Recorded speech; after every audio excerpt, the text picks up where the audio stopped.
Hammaga assalomu alaykum do'stlar. Xabarlaringiz bor. Bundan oldin Instagram storieslarda ham aytgandim va Telegram rasmiy kanalimda ham o'zimni aytgan edim. To'shto baribir bir kun emas bir kun o'zimni rasmiy podkastimni chiqaraman. Ya'ni ko'pchilikdan hozir savollar keladi. Qanday futbolni boshlagansiz? Futbolga kirib kelishingizga sababchi kim? Nima sababdan aynan futbol? Shu va shunga o'xshash savollarga javob berishga bugun harakat qilaman. Kelinglar, bo'lmasa hozir bunaqa qilamiz.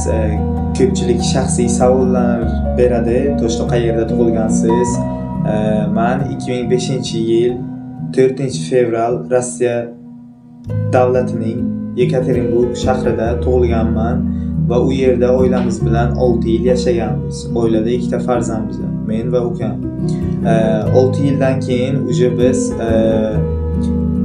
ta'lim olishimiz kerak bo'lgan, maktabga borishimiz kerak, bog'chaga borishimiz kerak, ish qilib shunaqa. Shundan keyin buvimlar bizni O'zbekistonga olib kelganlar. O'zbekistonda barcha shu kerakli narsalar bilan ta'minlaganlar. Oyimlar bo'lsa shu Rossiyada qolib, bizga pul yuborib shunaqa bizni ta'minlab turganlar. Buvimlar esa shu bizni maktabga yetib, hech kimdan kam qilmasdan shu tarbiyalab,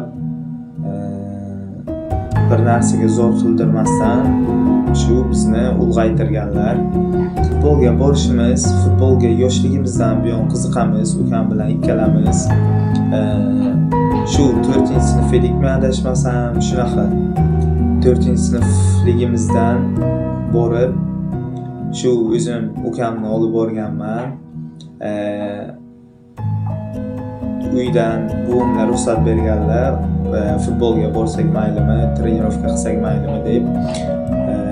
Va buvimlar bizga ruxsat berganlar trenirovkaga borishga va shu ukam bilan borib, hali ham esimda, kichkina 2 bola futbolga juda ham qiziqishi yuqori darajada. Hali hech qanaqa g'am tashvishi yo'q. Shunchaki borib trenirovka qilish, to'pni tepib, yaxshi natijalarga erishish. Shunaqa xayollarda borganmiz ukam bilan. Va trenirovkaga borib, murabbiy bilan ham o'zim gaplashganman. Shu ukam shu yoshda, men shu yoshdaman. Shu trenirovkaga borsak maylimi, kelsak maylimi deb. Va murabbiy ham bizga ruxsat berganlar. Shu Semurxga borganmiz. Birinchi murabbiyimiz Azamat aka, Akmal aka, familiyalari esimda yo'q. Shu borganimizdan keyin u yerda juda ham qiziqarli narsalar ko'p edi. Hali yosh edik. Xayolimizda faqat futbol o'ynab, pas berib, darvozaga gol urish edi. Shu yerda birinchi karyeramni boshlaganman. Qiziqishimga sabab bo'lgan inson, menimcha unaqa inson yo'q. Men o'zim qiziqib shu futbolga kirib kelganman. Ukamni ham shu o'zimni qiziqishim bilan tortganman desam ham bo'ladi. Va shu yerda birinchi karyeramizni boshlaganmiz, trenirovka qilib yurganmiz. U yerda 2 yil, 3 yil trenirovka qilgan bolalardan ham biz hali umuman ko'p ishlab ko'rmaganmiz yoki unaqa formalarimiz bo'lmagan. Oddiy kiyimda 2 bola orzusi uchun borayotganini his qilib borar edik. Shunda ichimizdan faqat bir narsalar o'tardi. To'shto oradan vaqt o'tib baribir eng yaxshisi bo'lish. Faqat shu edi hayolimizda, mehnat qilib bir rivojlanish, shunaqa narsalar edi.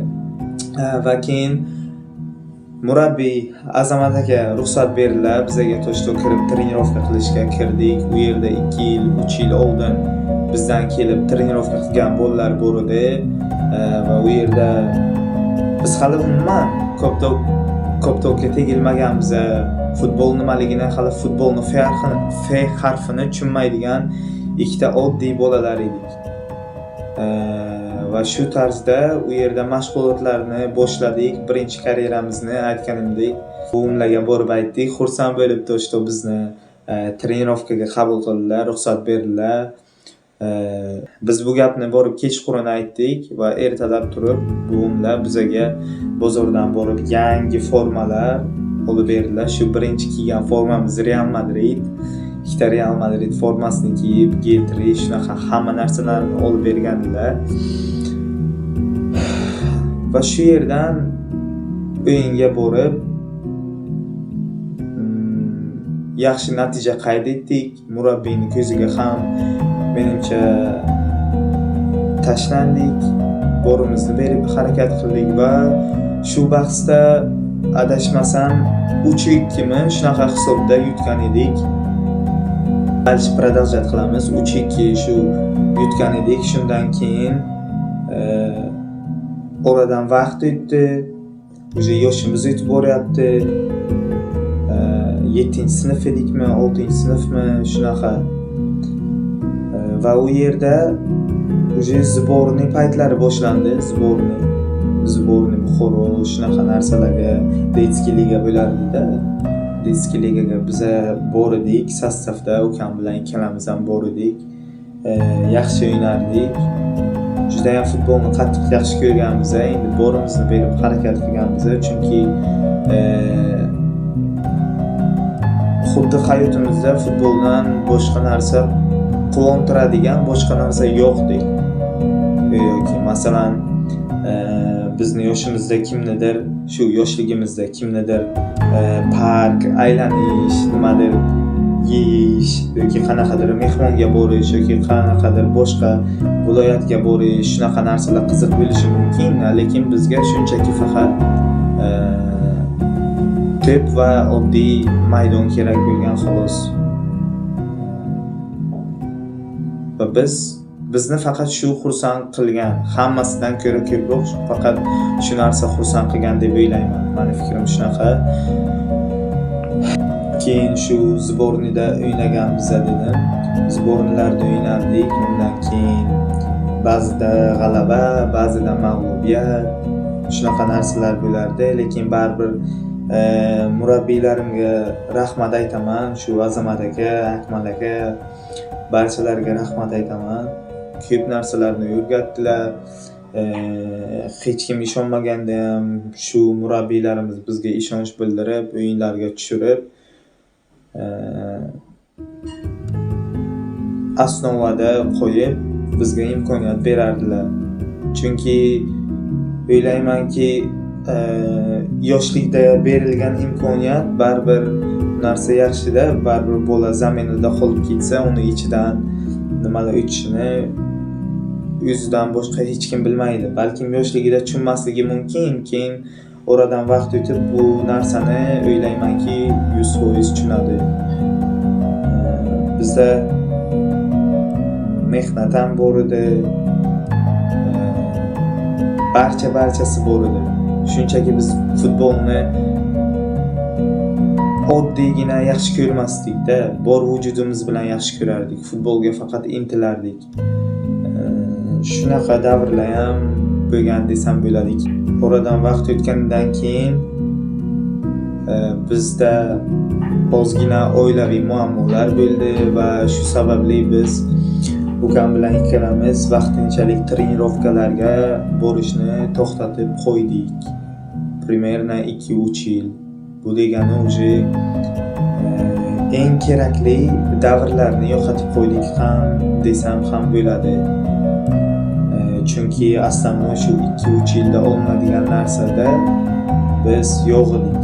Chunki shu 2 yil, 3 yil orasida bizning yillarimizda ko'p musobaqalar bo'ldi, chempionatlar bo'ldi, shunaqa narsalar. Lekin biza qanaqa desam, qanaqadir нереальный boy, unaqa emas. Oddiy oila, normalniy, o'ziga достойный, kim bilan qanaqa qayerda gaplashishni, muomala qilishni biladigan qilib tarbiyalaganlar bizni buvimlar. Unaqa hech kimga qanaqadir kibr bilan yoki past nazarda qaraydigan qilib tarbiyalamaganlar. Doim shu o'zimizdan kattani hurmat qilishni, o'zimizdan kichiklarni izzat qilishni uqtirib kelganlar desam ham bo'ladi. Va shu 2 yil 3 yilni propustit qilganmiz, o'tkazib yuborganmiz orada va u yerda ancha formadan ham chiqib qolganmiz. Ancha emas, ozgina desam ham bo'ladi, lekin baribir jamoaviy o'yin bo'lmasa bu stabillik qanaqadir tomondan yordam berishi mumkin, lekin baribir musobaqani o'tkazib yuboradi, boshqa narsa va shunga o'xshash narsalarni o'tkazib yuborganmiz. Shu sabab oilaviy muammolar bo'lgan, shu sababli o'tkazib yuborganmiz.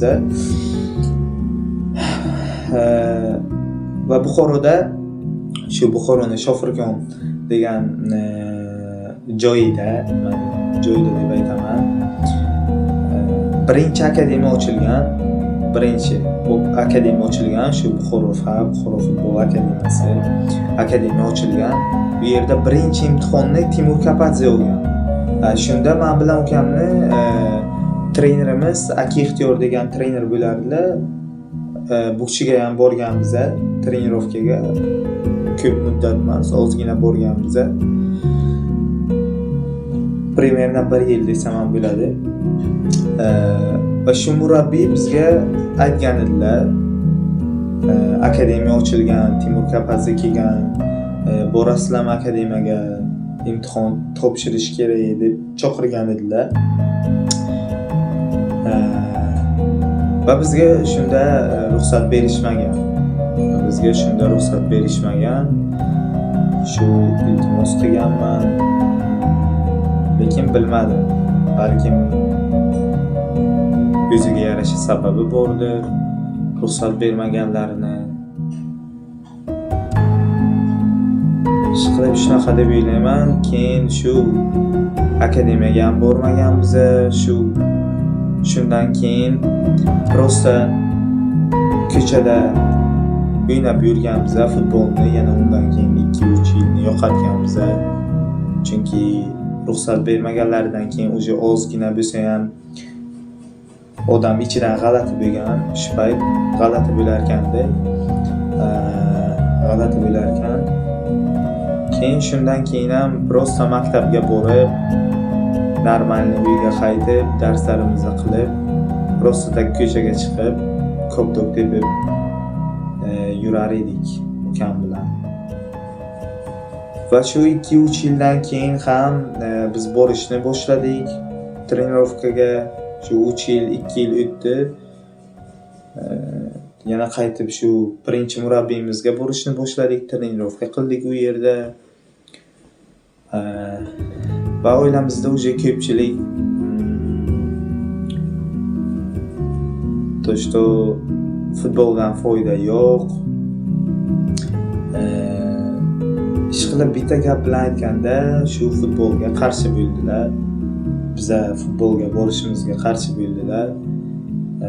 Va shu sababli biz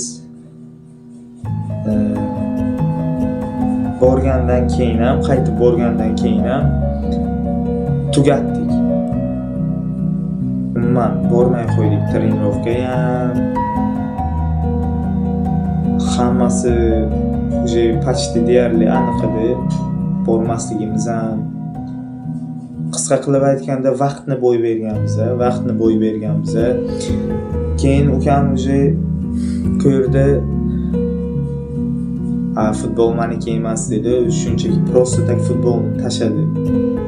Chunki u ham o'ziga yarasha texnikasi bor edi, dribling bor edi.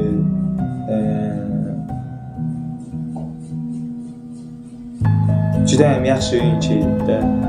Ukamligi uchun aytmayapman, prosta chetdan qaraganda ham baribir o'yini hammadan ajralib turardi. Ikkita oyoqda ham zarbalar berib bilardi. O'ng oyoq, chap oyoq, umuman ikkalasi ham bir xil ishlardi. Bunaqa odamlar futbolda juda ham sanoqli va kam. Shu ko'chada o'rtoqlarimiz biladi uni aslida qanaqa vaqtida futbol o'ynaganini. qanaqa darajada bo'lganini hamma biladi. Shu mahallamizdan ham mahallamizga chiqib futbol o'ynab yurardik. U yerda ham mahalla chempionatlari bo'lardi.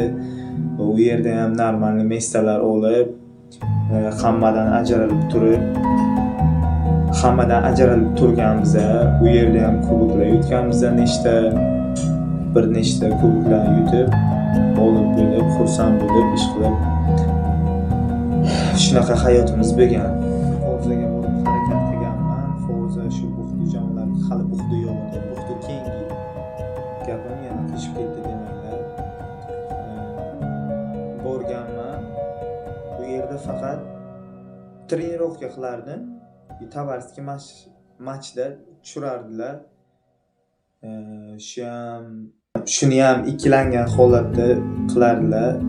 Chunki bilmadim, murabbiy ishonmasdimi, ishonch bildirmasdimi, bildirmagan edimi. Endi bilmadim, ikkita jamoada ham shunaqa edi. Chunki ko'pchilik murabbiy, O'zbekistonda ko'pchilik murabbiy bolani potensialini ko'rib bilmaydi. Men buni o'zimga ishongan holda 100% aytaman. Qanchadan bittaman emas, qancha talant bolalar qolib ketadi chetda. Puli borlar farzandini o'tkazadi, ketadi yoki qanaqadir bilmadim qanaqa fikrlaydi murabbiylar. Men yomonlamoqchi emasman, prosta bu meni shaxsiy fikrim. Bolani potensialini ko'ra olmaydi va shu bilan birgalikda unga imkoniyat ham bermaydi. Shunaqa. Bola qachon rivojlanadi? Bu bola qachon rivojlansin? Qachonki faqat trenirovka qilgandami? Trenirovka qilib o'yinga imkoniyat berilishi kerak. O'yinda imkoniyat berilishi kerak. Agar o'yinda imkoniyat berilmasa, u bola qayerdan bilsin? Tepaga chiqyaptimi, o'syaptimi yoki o'yini yomon bo'lyaptimi?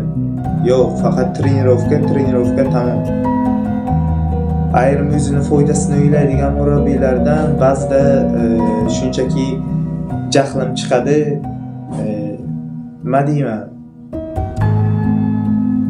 Nistoy ularga qanaqadir gapirish, menimcha fikr bildirish ham arzimaydi deb o'ylayman. Chunki qancha bolalar karyerasini tugatib, shular sababli qanaqadir stroyka ishlarida ishlab yuribdi, orzusidan voz kechib. Kim sababli? Aynan shunaqa o'zini manfaatini ko'zlaydigan murabbiylar uchun. Ularga faqat natija kerak. Hozir hech kim xohlamaydi, hech kim. Hammaga uspeshniy odam kerak, uspeshniy muvaffaqiyatli odam kerak. Hech kim xohlamaydi noldan u bola bilan ishlab, uni teparoqga chiqarishni. Hamma murabbiylarga o'zi, hamma emas, ayrim murabbiylarga tayyor bolalar kerak. Chunki tayyor bolalardan ularga juda ham katta foyda bor. Men buni 100% ishonib, o'zimga uveren bo'lib ayta olaman. Men bunaqa situatsiyalarni o'zim guvoh ham bo'lganman, ko'zim bilan ham ko'rganman. Qancha murabbiylar menga ishon, men seni olib chiqaman, sen o'ynab tur, sen hozir shunaqa qilib tur deb va'dalar bergan, lekin va'dasidan chiqmagan. Sababi chunki o'zini foydasini o'ylagan. U yerda bola yillarini yo'qotyapti, yillarini. O'zi bola ruhan singan, oilaviy problema unda. Yana bu yerda trenirovkaga ham shunaqa holatlar. Endi har taraflama, ham fiziki, ham psixologik. U bolada qachon o'sish bo'ladi? Savol. Bu narsa hech kimga qiziq emas. Hammaga tayyor bola kerak. Hech kim noldan bolani ko'tarishni xohlamaydi. Tamom, men shunaqa deb o'ylayman. Aytyapman-ku, qancha bolalar qolib shu karyerasini tashlab, shu boshqa stroyka, ofisant shunaqa ishlarda ishlab yuribdi. Men ham bunaqa ishlarni qilganman, sababi shu ishlash kerak bo'lgan, o'sha imkoniyat berilmayapti, ikkinchi ligada foyda bo'lmadi, ikkinchi ligada o'ynab turib faqat bankada turib, даже bankada ham emas, trenirovka qilib даже zaявkaga kiritmasdi. Shunaqa davrlar ham bo'ldi-da. Shunaqa davrlar ham bo'ldi. Bitta ham imkoniyat bermasdan rasmiy uchrashuvlarda faqat tovarskiy match kelsa, inogda redka bo'ladi. Shunda kirgizib bir хотя бы nimadir deb tamom. Atak boshqa umuman rasmiy uchrashuvlarga bitta ham o'yin o'tkazmaslik bu bilmadim qanaqa darajada bo'lish kerak. Shu chetda qisqa qilib aytganda mana hozir shu videoni ko'ryapsizlar, shu agar meni tengdoshlarim ko'rayotgan bo'lsa yoki mendan katta yoki mendan kichkina bolalar bo'lsa, hech qachon taslim bo'lmanglar. Hech qachon. Kim nima desa desin, hech kimni gap so'ziga e'tibor berib, qanaqadir maqsadlaringizdan kechib, faqat Allohga ishonib, harakat qilib, uydagilarni rozi qilib, trenirovkaga borib, uyga kelib, shunaqa qilib, dalshi bo'lish faqat qilish kerak. Sizlarga imkoniyat bermadilarmi? Dalshi faqat qilinglar. O'zlaringizni qadrlaringizni bilinglar. Qadrsiz bo'lmanglar. Ana shuna men sizlarga tirik misol shu qadrsiz bo'lganim uchun 2 yil 3 yilimni shunchaki samarasiz yo'qotganman. 2 yil 3 yilni bo'y berish ham bu futbolda o'zi futbolchi bo'lish imkoniyatlarini kamaytirib yuboradi. Professional futbolchi bo'lish imkoniyatlarini kamaytirib yuboradi.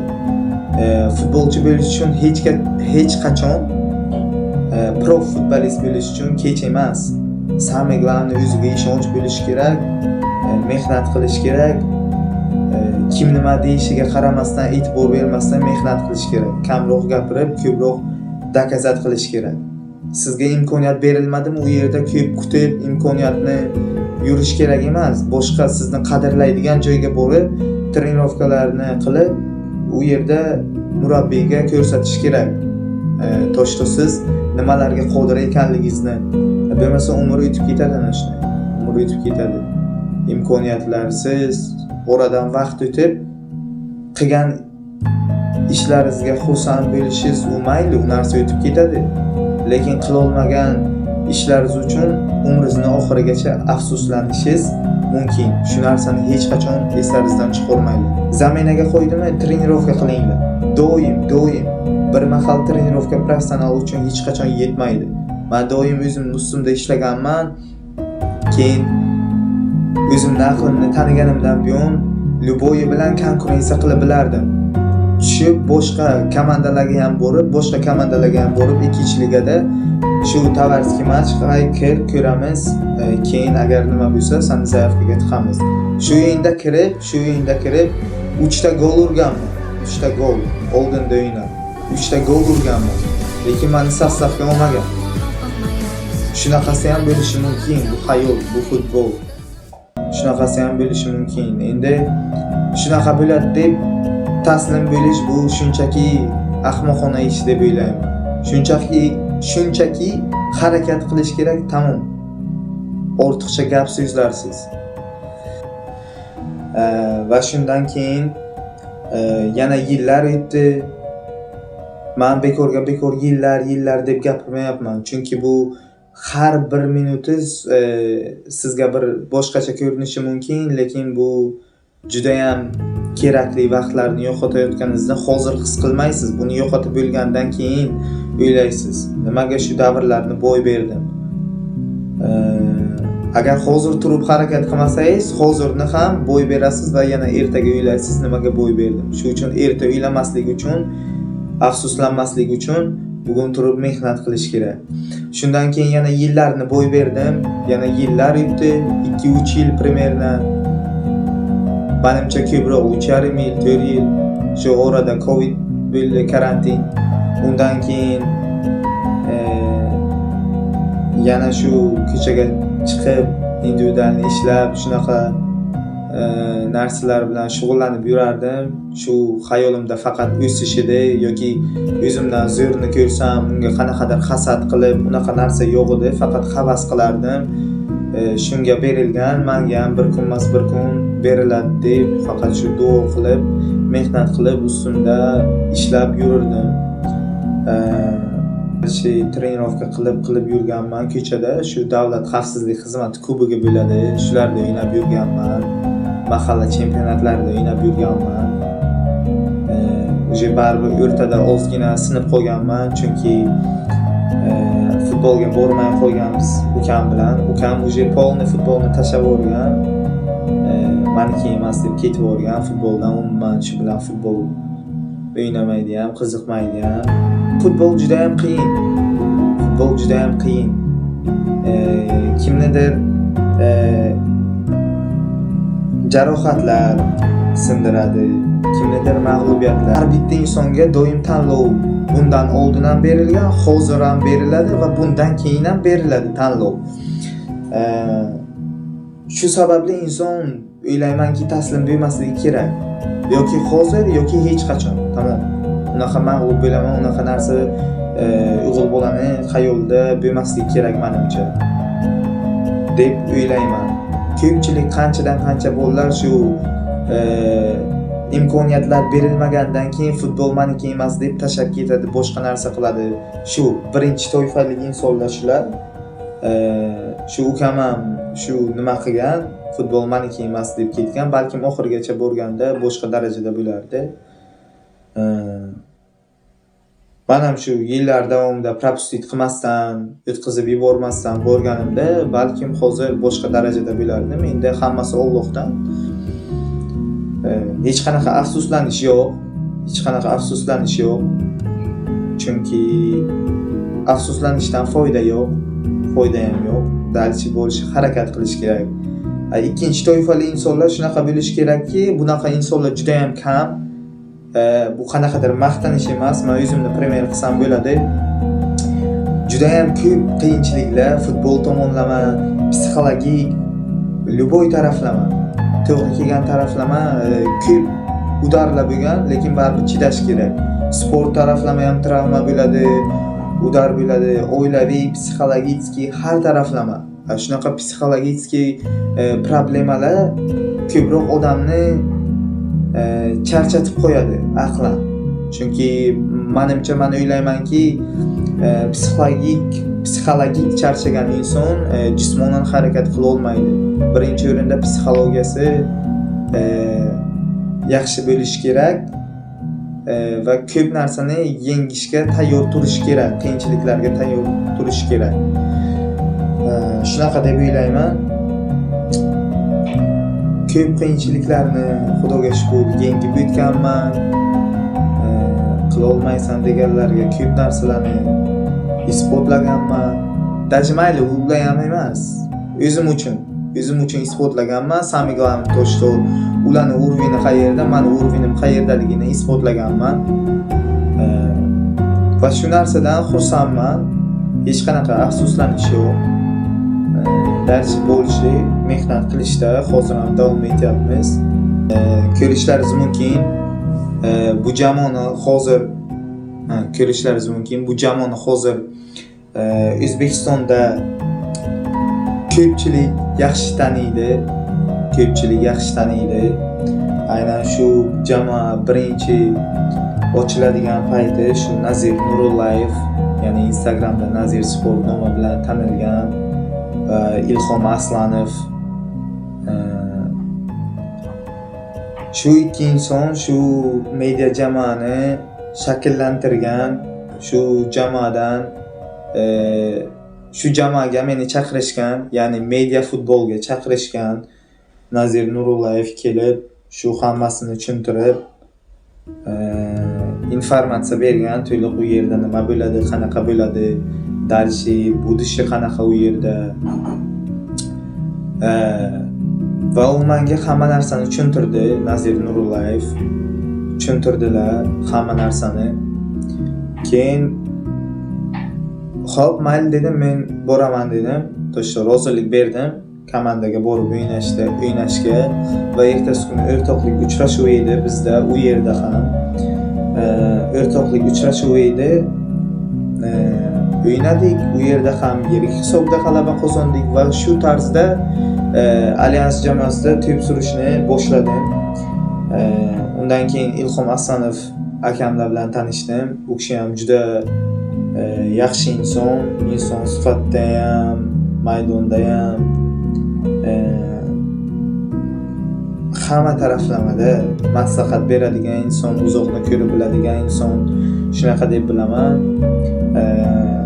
Nazir Nurullayev ham shunday deb o'ylayman. U ham insoniylik tarafdan juda ham ko'p yordam qilgan. Shunaqa ish qilib shu yerda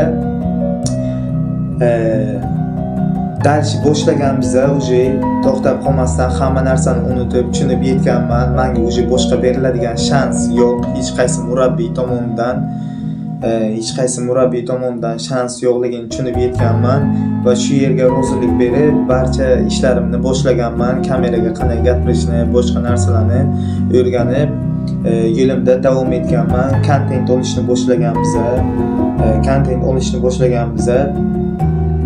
Bitta jamoa bo'lgan bizda tovarskiy matchlar, o'rtoqlik, shu tovarskiy match bu o'rtoqlik uchrashuvlari, rasmiy uchrashuvlar bo'lib o'tardi va u yerda Astonvada tushardim. U yerda 100% imkoniyat berilardi. Chunki sababi media futbol bu qanaqa? Media futbol bu oddiy ko'chadan kelib qolgan bola yoki qanaqadir osmondan tushib qolgan bola emas. Media futbol bu shunaqa narsaki, prof futbolist bo'la olmagan bolalar shu o'zini media futbolda sinab ko'radi. Ya'ni ularga imkoniyat berilmagan, doim qancha harakat qilsa ham ikkinchi raqamli qilib qo'yganlari uchun shu o'zini media futbolda kelib sinaydi va u yerda yaxshi natijalarga erishish uchun, o'zini orzu maqsadlariga erishish uchun harakat qiladi. Bo'rini berib. Men shunaqa deb o'ylayman, o'zimni misol qilsam ham bo'ladi. Shu narsani tushunib yetganman va shu jamoani o'ylab o'tirmasdan taklifini qabul qilganman va shundan keyin biz rivojlanib borganmiz.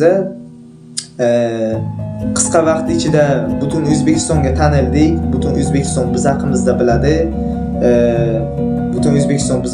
biladi. Biz hozir yaxshi natijalarga erishib kelyapmiz. Hozirda kontentlar yaratib, rasmiy uchrashuvlar o'tkazib, yana nima desam bo'ladi?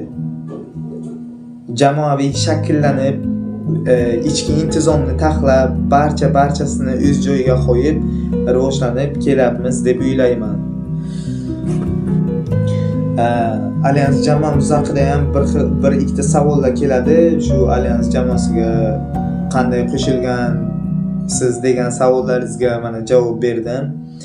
Bu payt bizda juda ham katta imkoniyat yo'q edi. Bor imkoniyatlardan foydalanib, maksimal darajada harakat qilardik. Bir o'ylab bilib harakat qilardik. Va o'ylaymanki, biz hozir ham yaxshi o'rinda biza, butun O'zbekiston biz haqimizda biladi. Buni menimcha aytib o'tishim ham shart emas. Shu Alyans jamoamizda ham qiyin paytlar, qiyin davrlar bo'ldi. Kelishlar va ketishlar soni ko'p bo'ldi. O'z manfaatini o'ylagan insonlar juda ham ko'p bo'ldi. Nafaqat o'yinchilar, balki boshqa ayrim insonlar ham bu narsani ko'pchilik biladi, ayrimlar bilmaydi. O'yinchilardan tashqari boshqa qanaqa insonlar kelganini ham bizni yaqinlarimiz biladi, juda ham yaxshi. Mayli bu narsani hozir aytib o'tirmayman, chunki u odam uyalib qolishi mumkin. Odam emas, odamlar uyalib qolishi mumkin. Endi bilmayman. Fikrlarga qanaqa qaraysiz? Ular haqida fikringiz qanaqa? Ular haqida men fikrim ham, gapirishni ham xohlamayman, lekin shunaqa savollar ko'p keladi. Mayli, sizlarning hurmatlaringiz uchun javob beraman. Har bir insonni o'z tanlovi bor. Hamma ham meni yaxshi ko'rib, hurmat qilishga yoki doim qo'llab-quvvatlashga majbur emas. Va men bu narsani hurmat qilaman. U insonlarning tanlovini hurmat qilaman. Shu sababli deyarli meni ular haqida fikrim ham yo'q, ularning fikrlari ham meni qiziqtirmaydi. Muhimi men to'g'ri yo'lda. Shu narsani bilaman, o'zim uchun men to'g'ri yo'ldaman. Meni faqat orzu maqsadlarim qiziqtiradi, kimdir gap so'zlari emas. Chunki orqaga qarab gapirib ularga javob bersam, bu meni vaqtdan yutqazishimga yana sabab bo'ladi. Chunki xato qilish bu xato emas aslida. Xatoni takrorlash bu xato hisoblanadi. Men shu yo'qotilgan yillardan bundan bir necha yillar oldin xulosa chiqarib bo'lganman.